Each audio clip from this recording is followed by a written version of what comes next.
iOS 26 უკვე ოფიციალურად არის ხელმისაწვდომი, რომელიც საკმაოდ დიდი განახლებაა ბოლო წლების განმავლობაში, რაც Apple-ს შემოუთავაზებია. Ამ ვიდეოში მოგიყვებით იმ ცვლილებების შესახებ, რომლებიც განხორციელდა iOS 26-ის განახლებაში, რაც ვფიქრობ თქვენთვის საინტერესო იქნება. სანამ დავიწყებთ, თუ გსურთ რომ არ გამოგცეთ არც ერთი ვიდეო, სადაც ბევრი საინტერესო განხილვა გვექნება, დარწმუნდით რომ არხი გამოწერილი გაქვთ და ზარის ღილაკიც აქტიურია. დავიწყოთ ყველაზე შესამჩნევი სიახლით, რომელიც არის დიზაინის ცვლილება. iOS 26-ში წარმოდგენილია ახალი Liquid Glass კონცეფციის დიზაინი, რომელსაც შეხვდებით არა მარტო iPhone-ებზე, არამედ iPad-ებზე, Mac-ებზე, Apple Watch-ებზე და სხვა მოწყობილობაზე.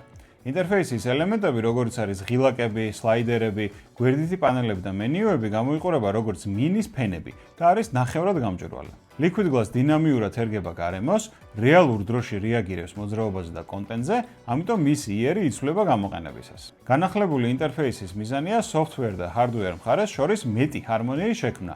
ინტერფეისის მომრგვალებული კუთხეები უკეთ ერწყმის მოწყობილობების ფორმებს, ხოლო გადასვლები transitions რასაც უწოდებთ, უფრო სითხესავით გამოიყურება, რაც ჯამში ვფიქრობ უფრო ესთეტიურს ქმნის დიზაინს.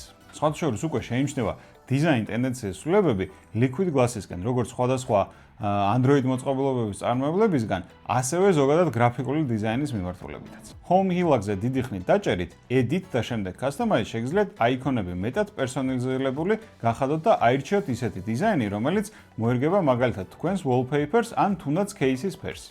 ასევე lock screen-ზე შეგიძლიათ საათის ზომის ცვლილება და ესეთი გრანდიოზული ზომაც კი შეგიძლიათ აირჩიოთ.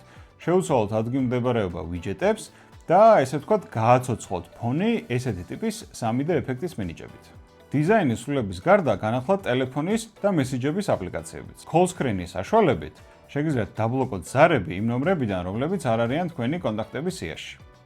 ტელეფონი ავტომატურად კითხავს ზარეკვის მიზეზს, რაც შეგიძლიათ შეტყობინების სახით მიიღოთ და გადაწყვეტოთ შემდეგ უპასუხოთ თუ არა.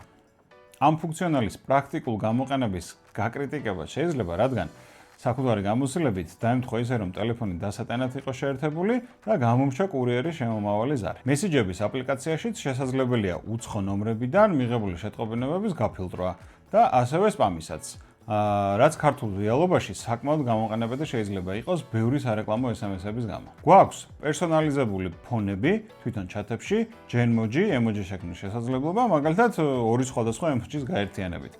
გამოკითხვები და ეხლა უკვე უფრო კომფორტულად და ორგანიზებულად შეგიძლიათ იხილოთ გაგზავნილი ფოტოები, ლინკები და სხვა. გადავიდეთ Visual Intelligence ფუნქციონალზე, რომელიც უფრო დაიხვეწა. Screenshot-ის გადაღების შემდეგ ქვემოთ გვხვდება ორი ღილაკი, Ask და Search, რომლითაც პირდაპირ შეგვიძლია მოძებნოთ ფოტოზე ასახული კონტენტი. ან ChatGPT-ს დაუსვათ პირდაპირ კითხვა ამ ფოტოზე ასახული ინფორმაციის შესახებ. ელემენტსაც შევეხები და გეტყვით, რომ თუ გსურთ, რომ უფრო ეფექტურად გამოიყენოთ ტელეფონის ელემენტი და საჭიროების შემთხვევაში უფრო დიდხანს შეენარჩუნოს მუხტი, შეგიძლიათ ჩართოთ Adaptive Power. ეს ფუნქციონალი ავტომატურად გააკეთებს ადაპტირებას თქვენს მოხმარებაზე, მაგალითად დააკლებს სიკაშკაშეს, ან ავტომატურად ჩართავს Low Power რეჟიმს, როდესაც 20% ჩამოცდება ელემენტის მუხტი. კამერის აპლიკაციამაც მიიღო განახლებები. ქვემოთ ხედავთ ორ ღილაკს, ფოტო და ვიდეო. თუმცა, სხვა ფუნქციონალისთვის შეგიძლიათ მარცხნივან მარჯვნივ გადასკროლოთ და აირჩიოთ სასურველი. მეორე სიახლე არის ზედა მარჯვენა კუთხეში, საიდანაც წვდომა გექნებათ კამერის რეჟიმის სეტინგებთან. თუ მოუხერხებელია ეს მდებარეობა, შეგიძლიათ პირდაპირ ასკროლოთ და ჩამოსკროლოთ. თუ ისე აღმოჩნდა, რომ კამერის ობიექტივი დაისვარა და ფოტოს ხარისხზე იქონიებს ეფექტს, შეგიძლიათ ამ ფუნქციონალის გააქტიურებით მიიღოთ შეტყობინება, რომ გაწმინდოთ ობიექტივი. ბონუსად კიდევ ორ სიახლესაც აღვნიშნავ. მათთვის, ვინც მაღვიძარას იყენებთ, როდესაც სასურველ დროს დარეკავს, ბევრად უფრო კომფორტულია სნუზი ან გათიშვის არჩევა და ასევე ახლა უკვე შეგიძლიათ აირჩიოთ სნუზის დროც 1-დან 15 წუთამდე. და მეორე, რაც უკვე Android-ებს დიდი ხანია აქვთ, დასატანად, როდესაც შეაერთებთ, ზემოთ დაგიწერთ დროს, თუ რამდენ ხანში მოხდება ელემენტის დამუხტვა. შევაჯამოთ.